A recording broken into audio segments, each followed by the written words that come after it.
Come along and make a turtle blanket / pillow with me today. If you're interested in the pattern for this, please let me know in the comments down below so I know if it's worth digitizing.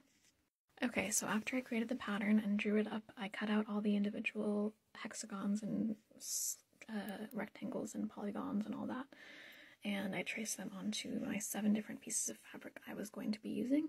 Then I cut out each piece of fabric, as you can see here. You can obviously do this with less fabric, but I went a little overboard because I'm extra as heck, per usual. At first I used rulers as well as I was cutting, but then I decided I could really freehand it way easier and just as neatly as if I went slow, so that's what I did for most of them. I got all of my fabric from Joann's. They're having a sale on fleece and flannel right now, so most of my yards, I was able to get a yard of fabric for about $3, which is amazing. I'm going to be able to make more turtles with all this.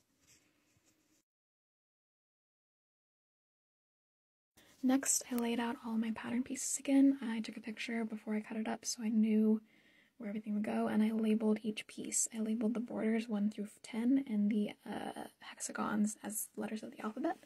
So I laid those out so I could know where everything went, and then I started to place my fabric pieces on top. I wrote down what pattern piece each piece was so I knew where it was going to go, and so I laid those out like so. I had to use the original pattern piece to match up which direction things went in.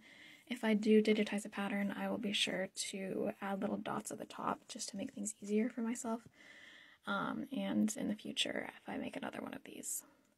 It's also worth noting I didn't stuff my blanket, I just left it as like a small little blanket, but you could definitely easily stuff it and then have a nice little pillow, which would be super cozy.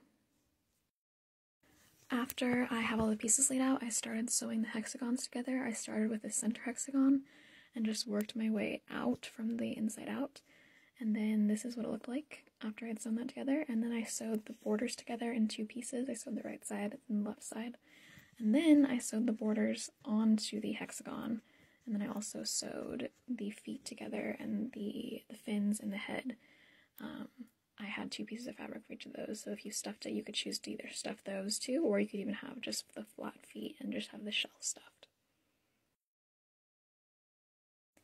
So after I sewed the border of the shell onto the shell, I then sewed the feet, the fins, and the head on. After I sewed the fins and the head together, and then I sewed the fins and the head on. Then I cut out a back for the shell with green and pinned that together, sewed that up, and voila, there's the final look. What do you think? Let me know in the comments below.